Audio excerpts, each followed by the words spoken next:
Hey YouTube, it's Bree, or Locked and Loaded, whatever you want to call me. I'm here for another video. I will try to keep it as short as possible. Just for a quick update though on my hair, this is like the last remnants of the pipe cleaner curls.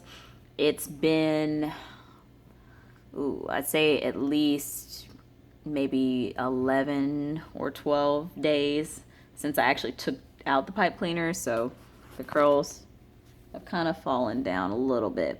Well, a lot, but some of them are more defined than others. But I tried to do a little pompadour today just to kind of ride out the last bit of these curls before I decide to wash my hair. But overall, I was very pleased. But anywho, but that's not what today's video is about. Today's video is going to be 5 common misconceptions about locks. Or maybe more, but I don't know yet. You'll know on the video title. The first common misconception with locks that I've encountered, and probably one of the most popular, is that locks are not clean. I can't tell you how many people, some of them trying to be ugly, but others just simply misinformed, believe that you can't wash locks, or that you have to somehow like change your hair, or you have to take down your hair to wash your lock, like just a lot of misinformation. But for those who are out there who don't know, you can wash locks. Your locks are still hair. They're still natural hair. You obviously can choose how frequently you wash your locks. And it's not to say that locks cannot be dirty. They absolutely can if a person chooses not to wash their hair enough and is still like adding product and is still sweating and all that. That can be prone to bacteria. So yeah, it can happen. But locks, just because you have them, are not dirty. Just like with any type of hair, the level of care that you put towards your hair, the level of, basically the type of maintenance you do to your hair will dictate the health and the cleanliness of your hair. So I'd say the second biggest misconception is that locks cannot be neat or professional, which is completely false. Locks can be put into buns, they can be pulled back, they can basically take the same role as anybody else's hair. Even now, today, I went to work with my hair like this. I have it pulled back with that band I showed you in my other video on preserving your edges. But locks can easily be maintained in a way to where if you're in a more professional lifestyle, that you can still rock them. So to say that they're unprofessional is completely ridiculous. And really, depending on what profession you're in, that really dictates, what type of hair, I guess, is going to be allowed. Do I think that's right? Not necessarily. But, everybody has different perceptions of what natural hair and locks not only can be, but on what level you can get to before you're declared unprofessional. But if we're just talking about the basic Eurocentric, how do you say it? The corporate standards for now, absolutely locks can meet that standard. Now, if you're like one of the Rastafarian, like free-forming type people, it may be a little bit more difficult. But as far as just the average, person with locks who retwist and that kind of thing, it is definitely possible. So that's definitely a misconception, in that you don't have to be free-forming to be locked. Absolutely not. So what else?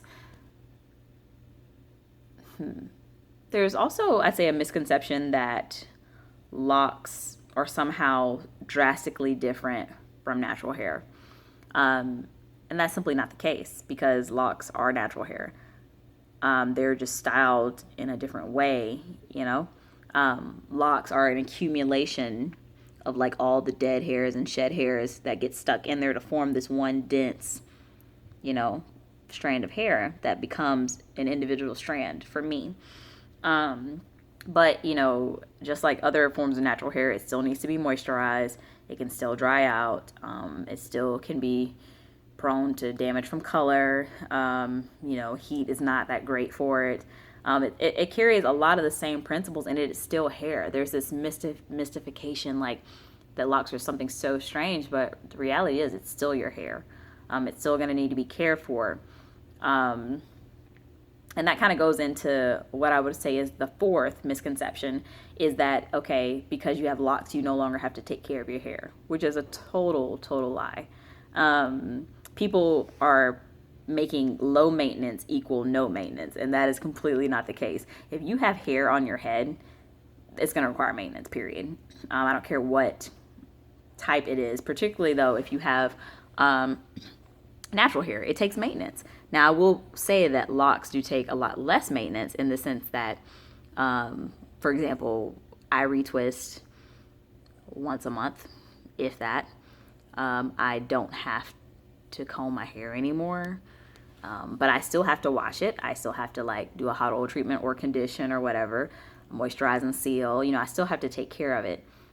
So that misconception that all of a sudden you don't have to do anything to your hair anymore is not accurate. Even if you're free forming, people still need to take care of their scalp, maybe their ends, and make sure that their hair is healthy. Even if it's free form, it's still your hair, and it's still, regardless of how messy you want the appearance to be, the health is still very important.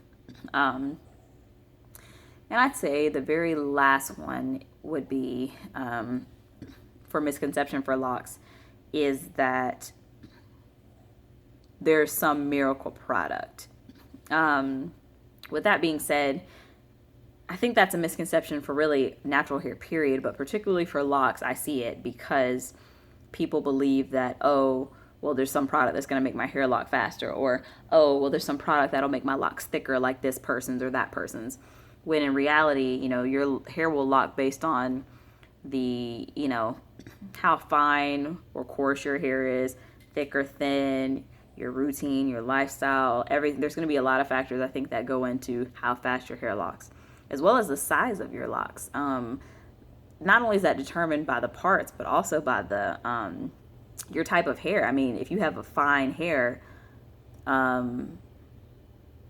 it's going to be difficult for you to have very thick locks, no matter how big your parts are. I've seen plenty of people on YouTube who have relatively large parts, but their locks still came out very thin. And that's not something that, you can give or take a little bit, kind of account for. But if you have very fine, thin hair, it doesn't matter how large your parts are. You're not going to have super large locks, at least from what I've seen. I could be wrong. But I think that, believing that some product is going to be able to do that for you or make your locks look a certain way or be a certain way, it's just you're going to be chasing dreams. And it's important to recognize that it's more about not only the method, but the maintenance and taking care of your hair more so than the actual product, to make your hair better. Now, products can mess up your progress, like throwing in their beeswax or heavy products that cause buildup. Yes, of course. But as far as a miracle product, be wary of that. So, but I'd say those are the 5 biggest misconceptions I've seen throughout my journey and that people have brought to my attention.